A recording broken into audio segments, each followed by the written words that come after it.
So we'll talk about crop selection. So now we're getting into the more veggie specific stuff. So we say, you know what we say? Grow what you like. Forget about grow. I mean, if you're going to cook with it or going to use it, or if your kids like it, if you love purple potatoes, grow purple potatoes. So just grow what you like. And don't grow too many parsnips. I grew too many parsnips one year, had over 20 pounds I brought in the fall. And my wife, Shelley, looked at me, she said, oh, I'm not going to eat all of those. So I made wine with them. I made parsnip wine. And it was revolting. It was revolting. I couldn't disguise it when I cooked with it. I'd cook the back bacon in parsnip wine, and Shelley would look at me and say, parsnip wine, eh? So grow what you like. Well, I should have given Stephen my cooking tip. Everything's better deep fried. We deep fry our parsnips. Question from the back. You can put parsnips in your borscht. You can slip that by Shelley this year. She won't eat borscht. Oh, she is such a picky eater. Thank you, good tip. Anyway, I say grow what you like, and I love Sun Gold tomatoes. I love these tomatoes because they're the first ones ready for me because they're small, and I love them because it's something money can't buy. I can't go to the farmer's market and get orange cherry tomatoes. I can get red cherry tomatoes, I can get yellow pear-shaped tomatoes. I can't get orange cherry tomatoes, and they're super sweet, and they're ready super early here in Calgary. So last year they were ready, you know, end of July, which was nice. And then we kept picking until October, which was our 1 month that was warmer than, you know, average last year.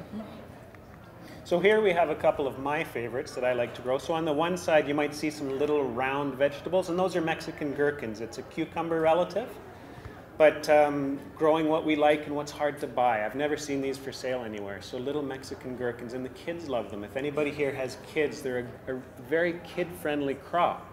Kid scale, they're fun to pick.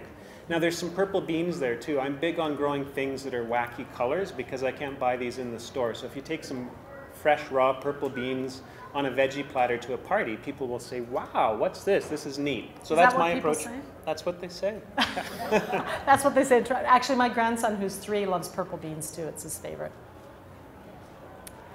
Well, I like to, these are volunteer crops. So we're picking up on a bit of farming lingo here, and we let things volunteer. We let them self-seed. So there's a picture of lettuce going to seed here and a picture of dill. And I always let a few lettuce and dill plants go to seed. And then those seeds scatter around the garden. Next year they come up on their own. So when I'm picking crops, I always try to pick a couple things that will take care of themselves. It's less work for me. Once, just a couple of weeks ago, I showed a slide of spinach because that's super easy to start super early here in Calgary. And you can actually seed them in the fall or seed them, you know, next week if it warms up. And the lady said to me, oh, I had so much trouble with spinach, it just wouldn't grow because most people wait until the May 24th long weekend to do anything, and that's too late for spinach. So when it sort of went to seed and was just a disaster, she pulled it all up and threw it down on her parking pad. And the following year in her gravel parking pad, she had better spinach than she had ever had. So by volunteers, we just mean plants that will reseed themselves. So don't think of yourself as lazy, did not deadhead. Think of yourself as progressive, allowed things to reseed.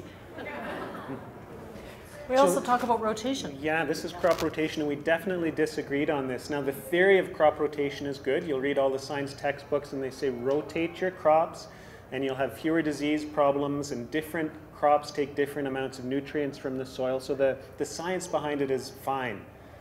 But I always told Don, I said, well, it's not practical for someone with a little backyard who has 2 square feet to grow tomato plants to rotate. I think it's silly.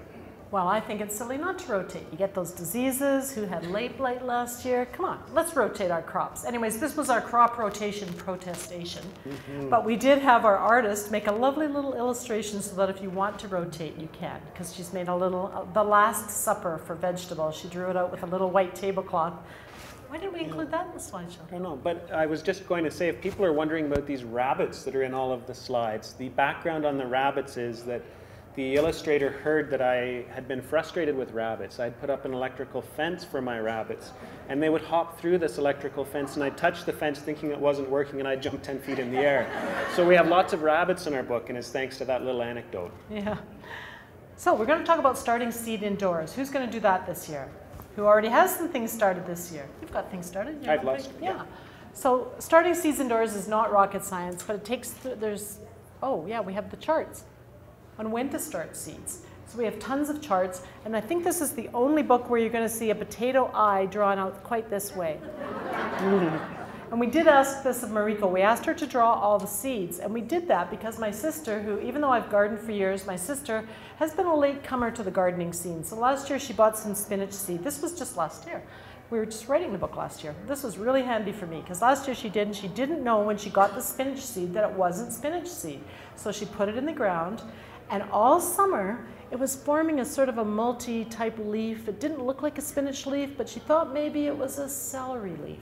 So she cut little pieces and gave them to her friends so that they could use them in their soups and stews. And then in the fall, her husband dug up their parsnips, which they should have sent to Steve, obviously.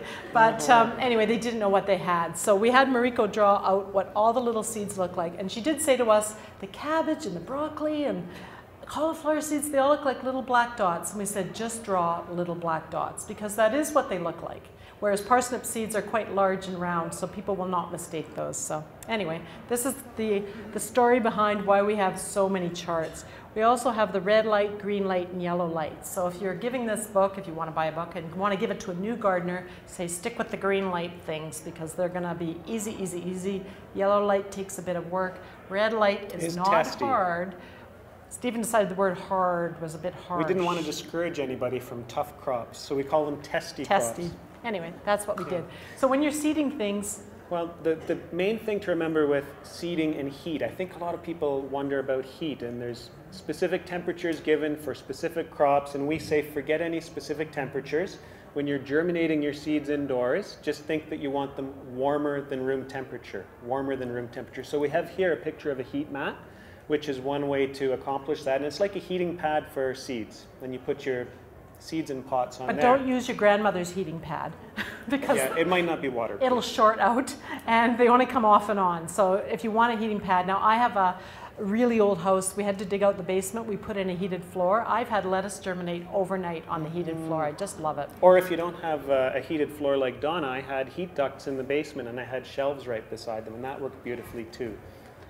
The second most important thing is light. So if you're going to grow seedlings, you have to have light. I don't mean, I had a north-facing window or I put it beside the kitchen or something. No, I mean really close to fluorescent lights or really in the south window or really out in your greenhouse. Yeah. So the other thing, though, that we agree on is do have good lights, but don't go out and buy very expensive lighting equipment. So what I use at home is 2 fluorescent tubes.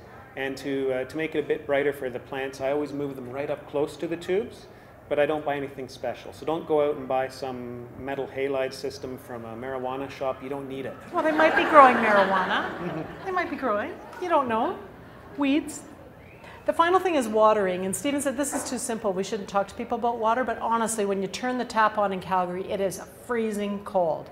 So if you turn the tap on, fill up your watering pot and then go water things, you are going to kill small seedlings. So let your water warm up or mix with warm and cool. Let it maybe aerate overnight. I'm starting to sound too tricky. Anyways, be very gentle with your water. Make sure you just water very gently. Once you've watered in your seeds, it might be a week or more before you need to water them. I think the biggest mistake is overwatering with young seedlings. And the other thing that a lot of new gardeners and even older gardeners and experienced gardeners have trouble with is thinning out those seedlings once they come up. It breaks your heart to thin them out, but it's the important thing to do. And just think of being on a crowded bus. I don't know if you have them here, but in Toronto they're pretty crowded. People standing there with their hands up, squished in together. So when the seedlings are in those conditions, you get these tall, spindly seedlings that flop over. Now when it comes to seeding outdoors, I've told you before I'm not a perfectionist. So this is my daughter Emma, and we're about to seed the hotbed.